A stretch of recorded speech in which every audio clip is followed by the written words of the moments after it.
मौला अली अलैहिस्सलाम की शहादत का पुरसा सबसे पहले अपने इमाम वक्त इमाम ज़माना अलैहिस्सलाम की खिदमत में पेश करते हैं और उसके बाद तमाम मोमिन और मोमिनात की खिदमत में मौला की शहादत का पुरसा। बहुत अजीम गम का दिन है सारे ही मोमिनीन के लिए, और बेशक मौला की शहादत वो वाक़या कि जब पेश आया तो इवन उन लम्हों में भी जो कुछ हुआ वो भी इंसानियत को बहुत सारे ऐसे कीमती सबक दे गया कि अगर हम सीख सकें उन इसबाक़ को तो शायद हमारी ज़िंदगियां संवर जाएं। सबसे पहला तो एक नमाज का बहुत बड़ा सबक मिलता है कि हमारे इमाम जब जा रहे हैं मस्जिद में, जानते हैं कि कातिल तलवार छुपा के सो रहा है, लेकिन क्योंकि नमाज का वक्त आ चुका है फिर भी ख़ुद उसे जगा रहे हैं। तो शायद हमारे लिए यहाँ एक बहुत बड़ा लेसन है।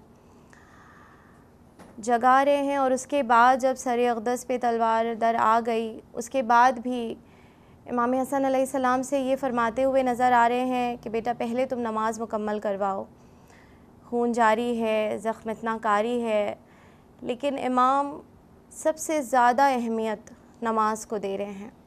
यहाँ हमारे लिए एक बहुत बड़ा सबक है। गम तो अपनी जगह है ही, इमाम का गम हमारी ज़िंदगियों में शामिल है, लेकिन गम मनाना तभी कुछ माने रखेगा जब हम अपनी ज़िंदगियों को उनके अकॉर्डिंग मोल्ड कर पाएँ।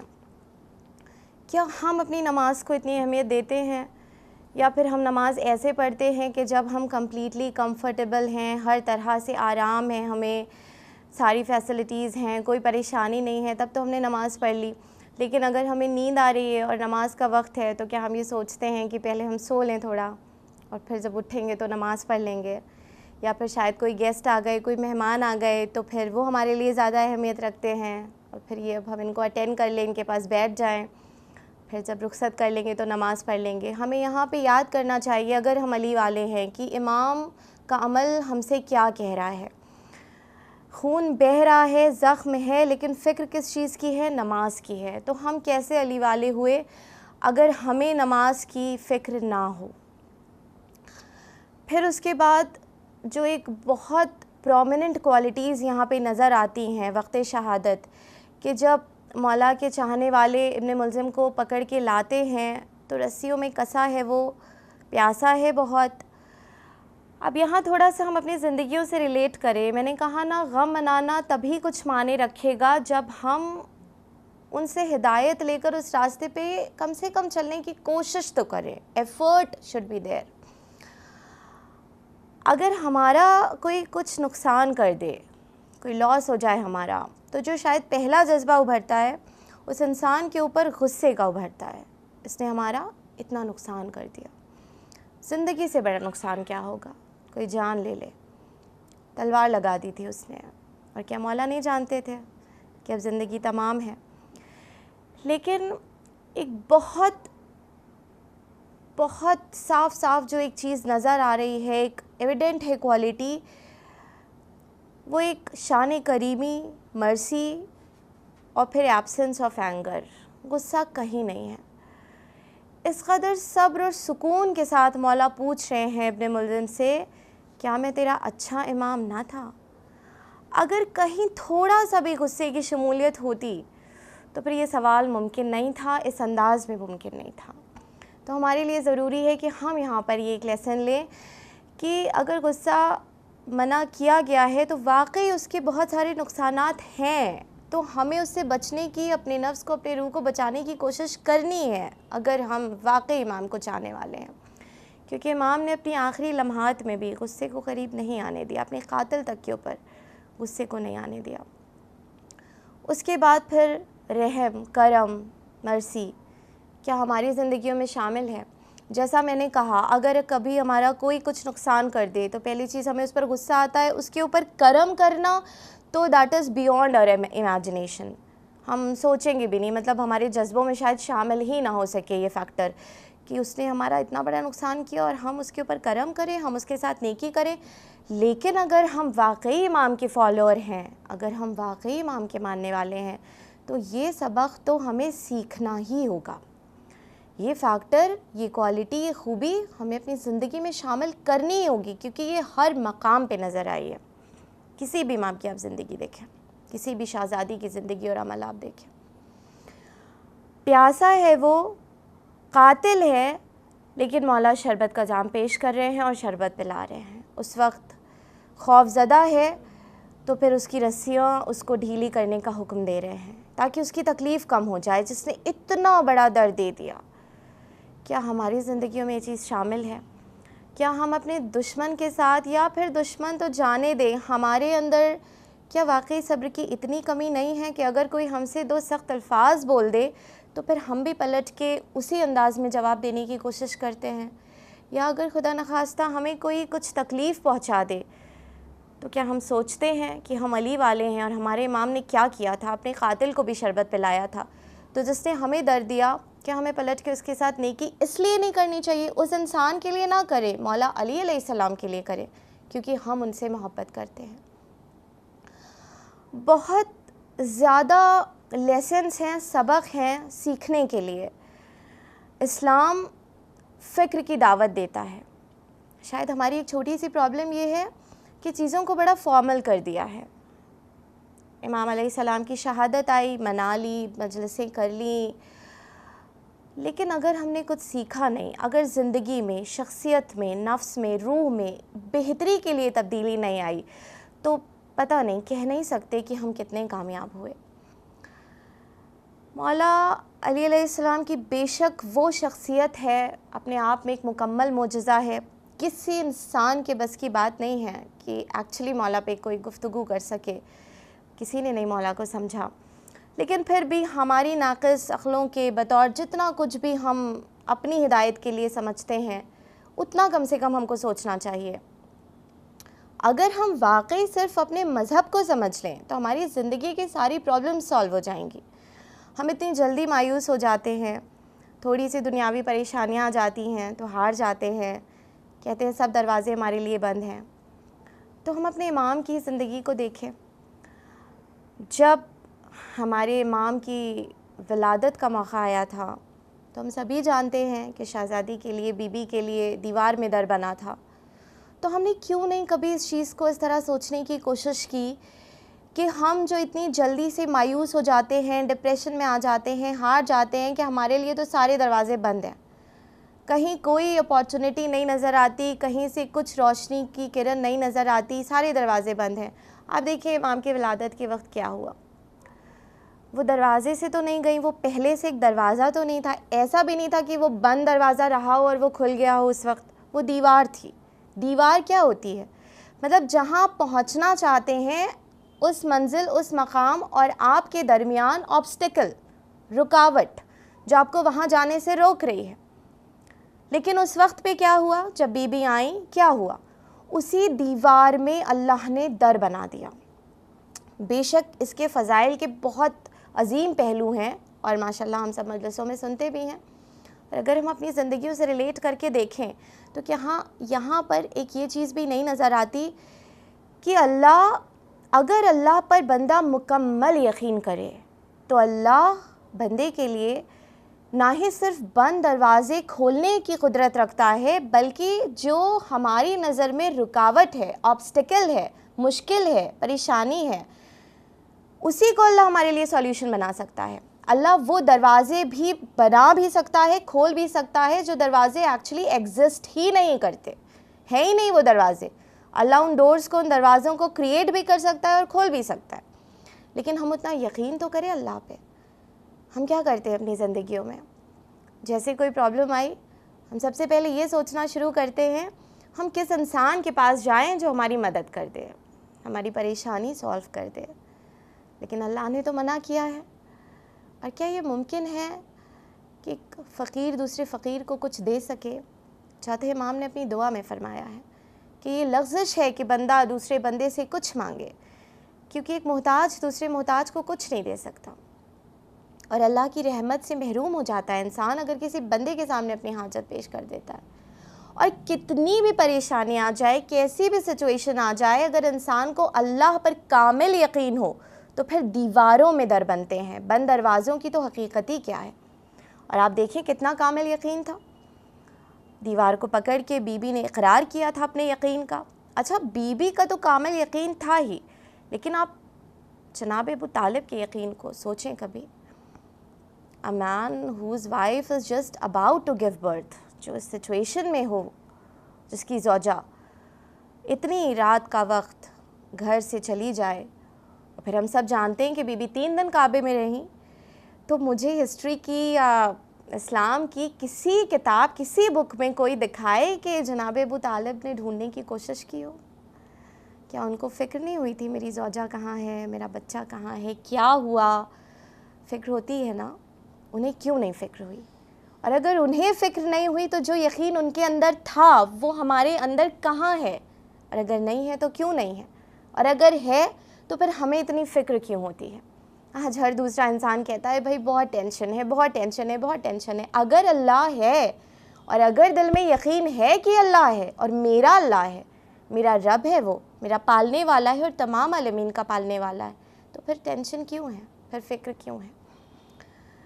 हमारे इमाम, उनकी ज़िंदगी का हर लम्हा इतना ग्रेट लेसन अपने आप में पोशीदा करे हुए है, छिपाए हुए है कि हमको अपनी इस बिज़ी लाइफ से थोड़े से लम्हात निकाल कर फ़िक्र करनी पड़ेगी। That is the first step and that is the first requirement. वो पहला कदम भी होगा, पहली ज़रूरत भी वही है कि पहले तो हम फ़िक्र करें। हमारी परेशानी ये है कि हम सोचते नहीं हैं, तवज्जो नहीं करते, बल्कि अक्सर तो हम इबादतें भी रूटीन में कर जाते हैं। नमाज का वक्त आया तो ठीक है, हमें पता है कि इस तरीके से, इस अंदाज़ में वाजिब नमाज अदा करनी है तो हमने कर ली, तिलावत करनी है तो हमने कर ली, पढ़ लिया।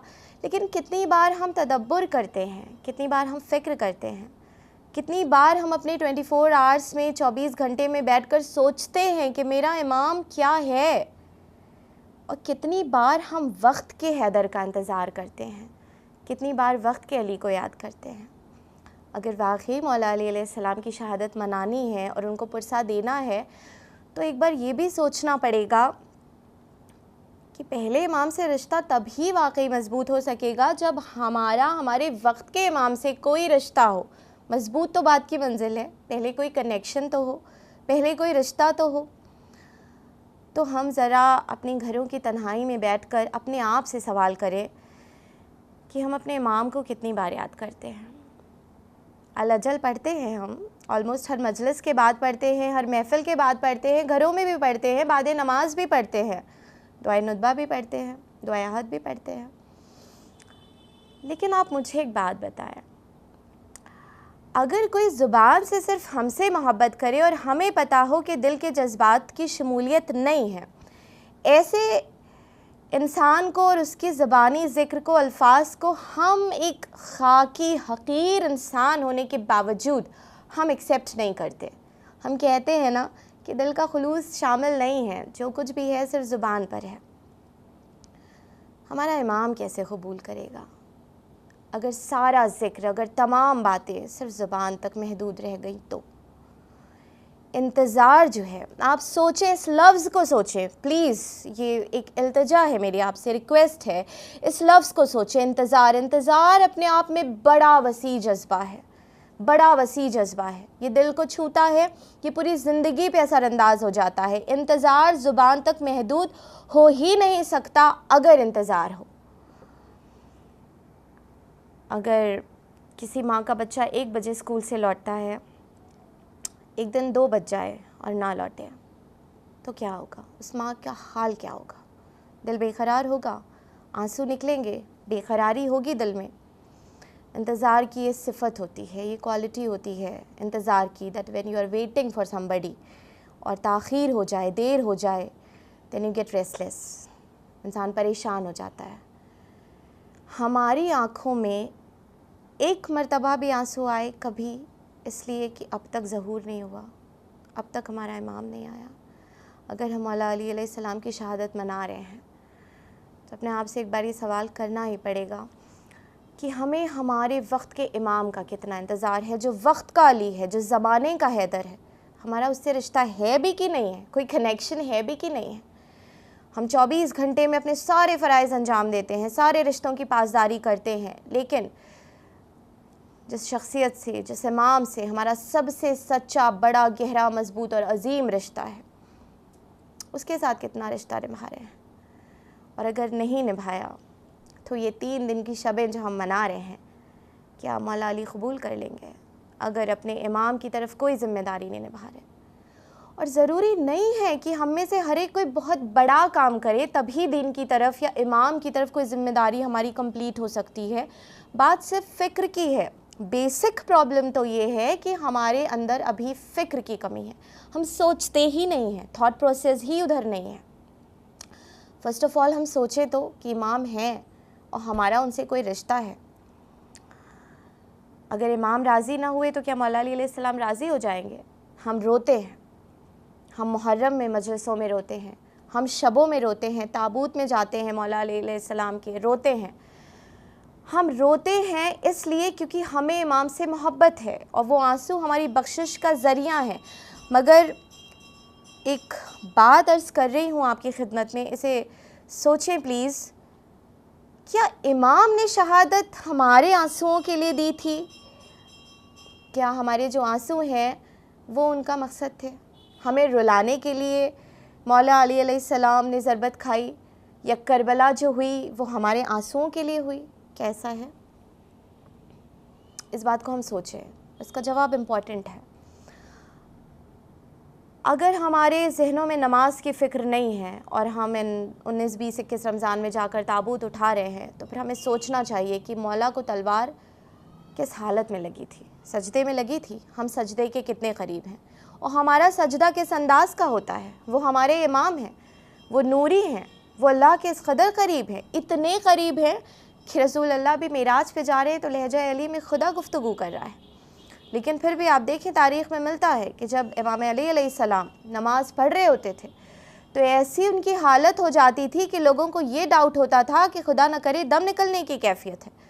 कई बार तो शहज़ादी आलम की खिदमत में लोग पहुँच गए कि न जाने अली को क्या हो गया है।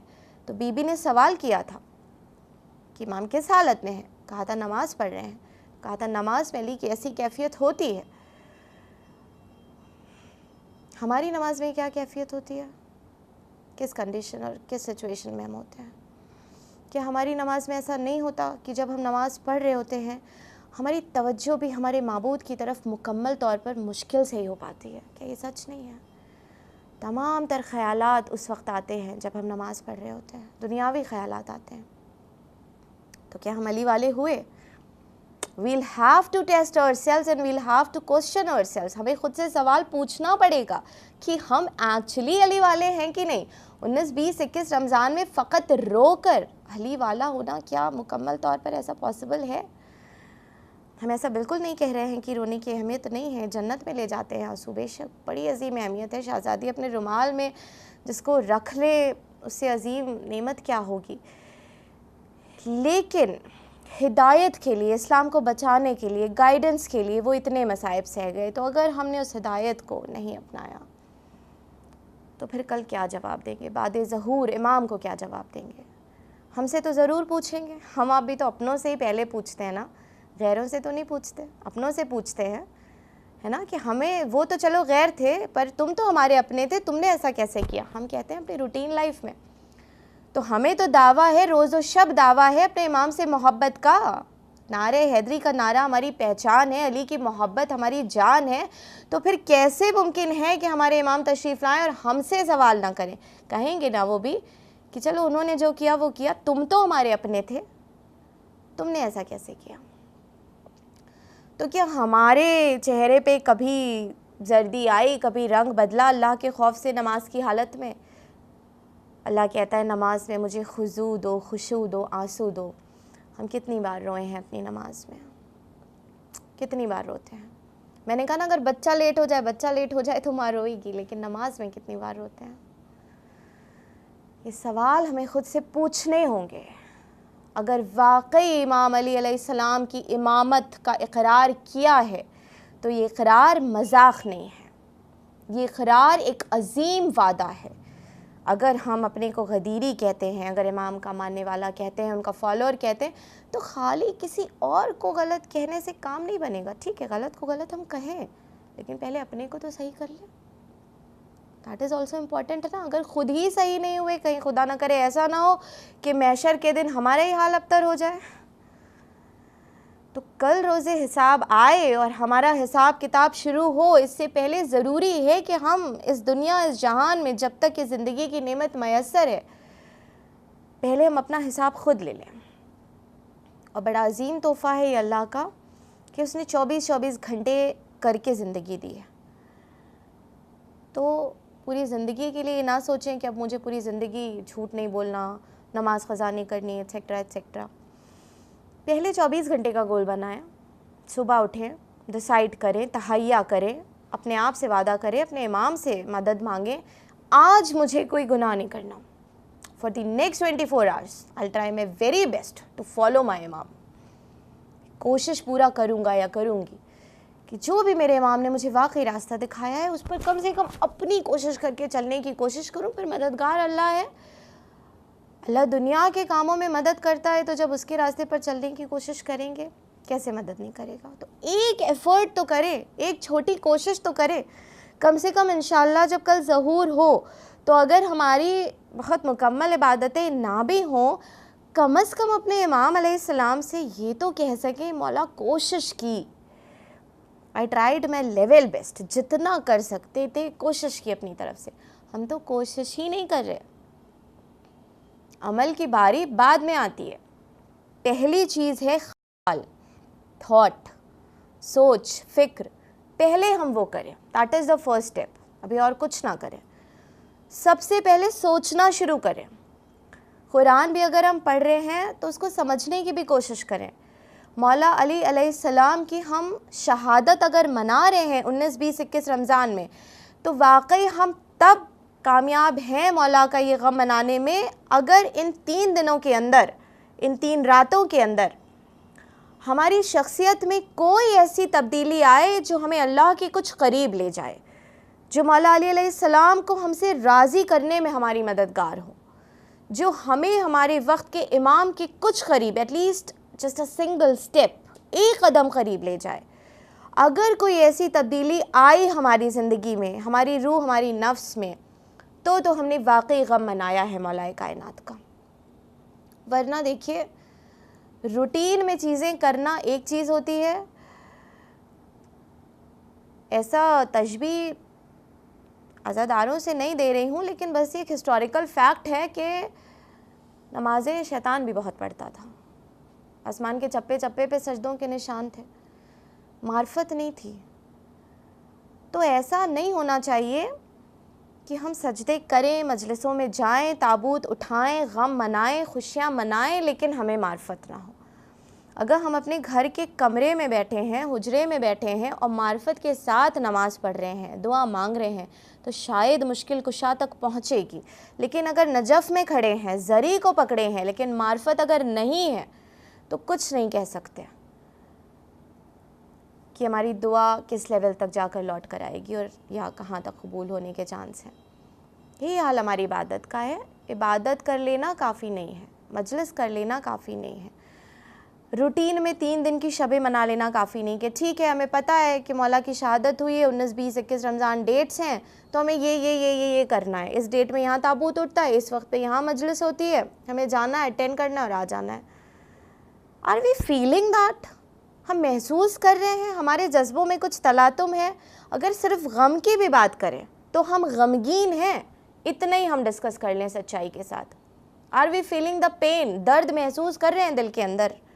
सिर्फ मजलिस में चले जाना और सिर्फ मसाइब में रो लेना और लौट आना, ठीक है, वो भी बड़ी अजीम मंजिल है, बड़ी अजीम जज़ा है उसकी भी, पर क्या हमें दर्द है? दर्द हम सब ने कभी ना कभी महसूस किया है ज़िंदगी में। हमें पता है दर्द की कैफियत क्या होती है। हाँ, अगर प्रैक्टिकली सोचें, अगर हम मजलिस में जा रहे हैं, कपड़े प्रॉपरली चेंज करके जा रहे हैं, अच्छे से तैयार होके जा रहे हैं, तो हम क्या वाकई गमगीन हैं?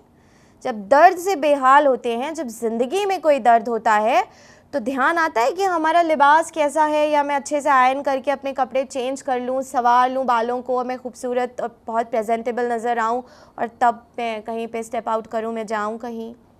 नहीं, जब दिल टूट रहा होता है, जब इंसान गम से बेहाल होता है, तो उसके अपने गम के सिवा कुछ महसूस नहीं होता।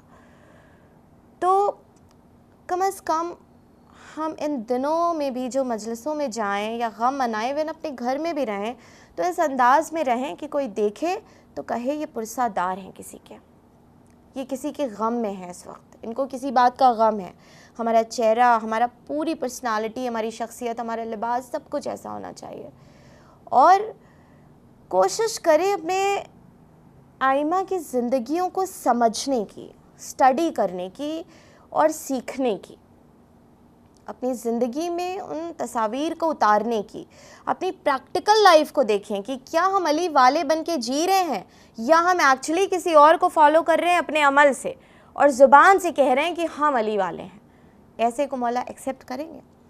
तो बस यही दुआ है कि खुदा करे हम अपने इमाम की ज़िंदगी से सबक सीख सकें और खुदा करे हम ऐसे अली वाले बन सकें कि कल जब आखिरी लम्हात में और आखिरी लम्हात के बाद नेक्स्ट लाइफ में, अगली ज़िंदगी में, वो ज़िंदगी जो शुरू होती है, बस शुरू होती है, इट नेवर एंड्स, ख़त्म कभी नहीं होती, उसमें जब अपने इमाम से मुलाकात होना तो कम से कम हमारे इमाम को हम पर शर्मिंदगी तो ना हो कि ये हमारे फॉलोअर थे, तुम अपने को अली वाला कहते थे। कम से कम ऐसी लाइफ, ऐसी ज़िंदगी जी कर जाएँ कि जब वहाँ पूरी दुनिया का मजमा इकट्ठा हो और हम खड़े हों कि हाँ ये अहले इस्लाम है, ये मौला इमाम हुसैन अलैहिस्सलाम के मातमदार हैं, ये मौला अली अलैहिस्सलाम का गम मनाने वाले और उनको फॉलो करने वाले हैं, तो हमारे इमाम को हम पर शर्मिंदगी ना हो, हम उनके लिए फ़ख्र का बायस बने। ये तो बहुत अजीम मंजिल है, पर कम से कम अभी शुरुआत में इतनी तो कोशिश करें, इतना एफ़र्ट करें कि शर्मिंदगी का बायस तो ना बने। बस इसी दुआ के साथ कि इमाम का करम हम सब पर बना रहे, जो बेशक बना भी रहता है, और उस करम के सदक़े में इमाम अलैहिस्सलाम की मदद से हम अपनी ज़िंदगियों को, अपने आमाल को, अपने किरदार को ऐसे रंगों में ढाल सकें कि जो रंग हमारे इमाम के चेहरे पर खुशी ले आए, हमारे इमाम को हमसे राज़ी कर दे। इसी दुआ के साथ हम कहकशां नक़वी आपसे रुख़्सत लेते हैं। खुदा हाफ़िज़। सलाम अलैकुम।